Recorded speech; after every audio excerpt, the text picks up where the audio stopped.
Russia ने बिल्कुल हमारा जवाब भी नहीं दिया लेटर का। उन्होंने कहा नहीं, हम पहले जब तक वो एग्रीमेंट फुलफिल नहीं करेंगे हम नहीं करेंगे। हम क्या जबरदस्ती करें, बंदूक रखें? हर मुल्क इंडिया के साथ वीजा फ्री एग्रीमेंट कर रहा है।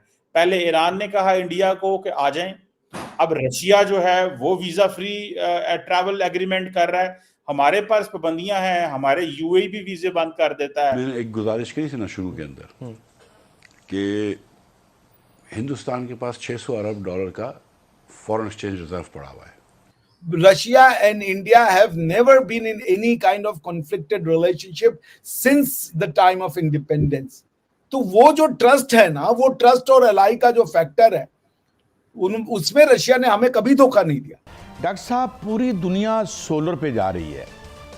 81,000 बताया जाता है मेगावाट सिर्फ इंडिया सोलर से लगा यानी हासिल कर रहा है बिजली। अमेरिका की वाइस प्रेसिडेंट कैमला हैरिस जो हैं वो ये कह रही हैं कि हमें इंडियन अमेरिकन की रिप्रेजेंटेशन चाहिए गवर्नमेंट के अंदर। यूएन का सिक्योरिटी काउंसिल का जो एक बड़ा स्क्यूड सा वोटिंग पैटर्न है जिसमें परमानेंट 5 मेंबर्स कुछ भी चीज पे एग्री कर जाए तो वो दुनिया के लिए बाइंडिंग हो जाता है, उससे हमें रशिया ने, उस पॉलिटिकल सिस्टम से रशिया ने हमें हमेशा बचाया है। We are grateful to Russia for that. जबकि इंडिया तो हर आए रोज दूसरे किसी मुल्क से वीजा फ्री एक्सेस ले रहा है। आप रशिया पहुंच गए, तार साहब आप यूरोप पहुंच गए। बिल्कुल ठीक। इस वक्त they are on the top of everything, richest community, strong influence, और फिर दूसरा उसके बाद जो मोदी साहब ने तोहफा दिया है भारत को नेशनलिज्म का। नमस्ते दोस्तों, जय हिंद। हिंदुस्तान स्पेशल में आपका स्वागत है। दोस्तों, भारत और रूस की मित्रता पूरी दुनिया में मशहूर है। जब जब संकट आया दोनों देशों ने एक दूसरे की मदद की है। अब इस दोस्ती में एक नया अध्याय जुड़ने जा रहा है। दोनों देश अपने लोगों को वीजा फ्री टूरिस्ट एंट्री देने की योजना बना रहे हैं। उम्मीद जताई जा रही है कि 2024 में इसे मूर्त रूप दिया जा सकता है। एक रूसी मंत्री के मुताबिक रूस और भारत के बीच यात्रा को सुविधाजनक बनाने के लिए द्विपक्षीय समझौतों पर अगले महीने यानी जून में बातचीत शुरू होगी।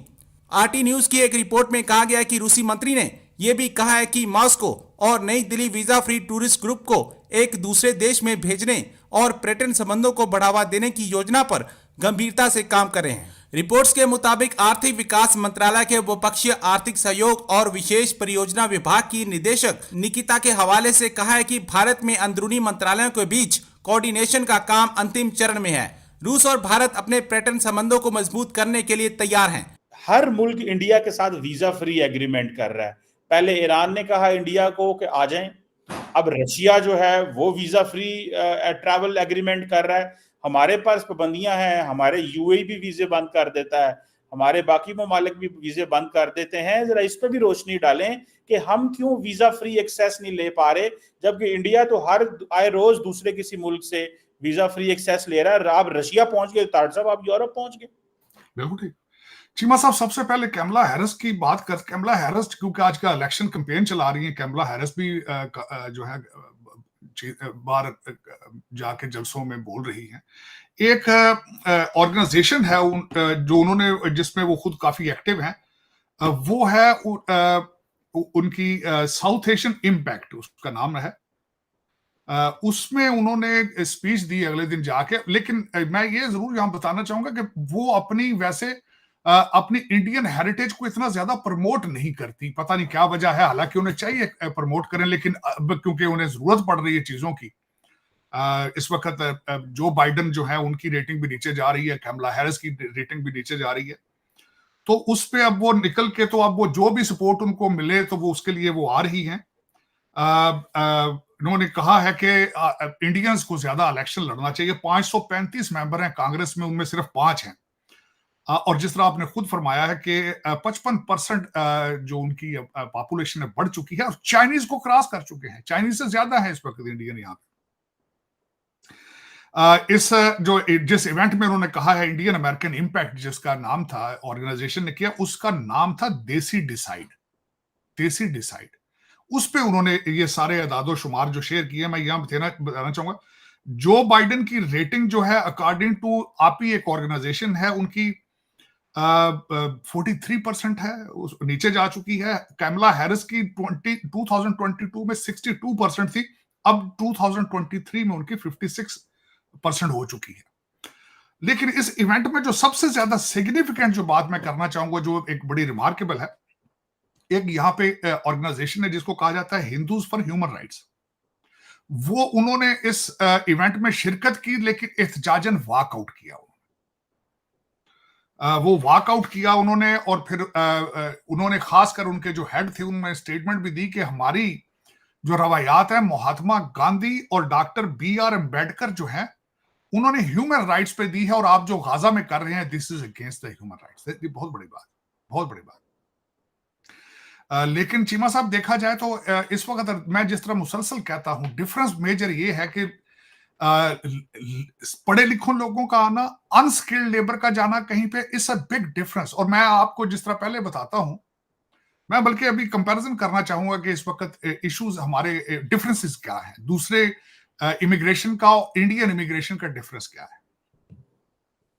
चीमा साहब, हमारे लोग ज्यादातर जो पाकिस्तानी आ रहे हैं, ज्यादा पंजाबी आ रहे हैं, डंकियां लगा के आ रहे हैं। अब तो बल्कि इंडिया ने फिल्म बना दी डंकी, इतनी पॉपुलर चीज है डंकी, लेकिन पंजाबियों की, क्योंकि वो पंजाब बेस सारा, बल्कि उस मूवी की स्टोरी भी सारी पंजाब बेस है।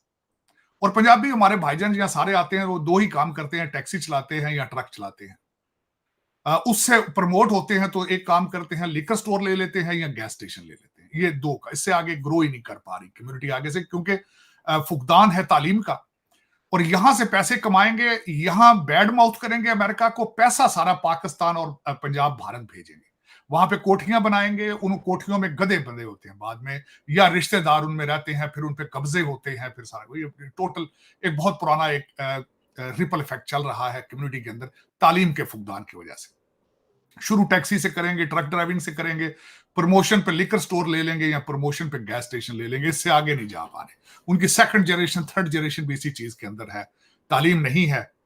बच्चे जो हैं वो यो यो करते फिर रहे हैं, उनका कोई डजन उसमें कोई क्लास नहीं आ रही है। लेकिन दूसरी साइड के हमारे कराची के हजरात पढ़े लिखे जो कि इंडिया से माइग्रेट करके आए हैं, तालीम लेकर आएंगे, भारत की दूसरी स्टेटों से लोग आएंगे, डिग्रियां साथ लेकर आएंगे। मैं उनको अब इमिग्रेंट भी नहीं कहता, टेक्नोक्रेट कहता हूं।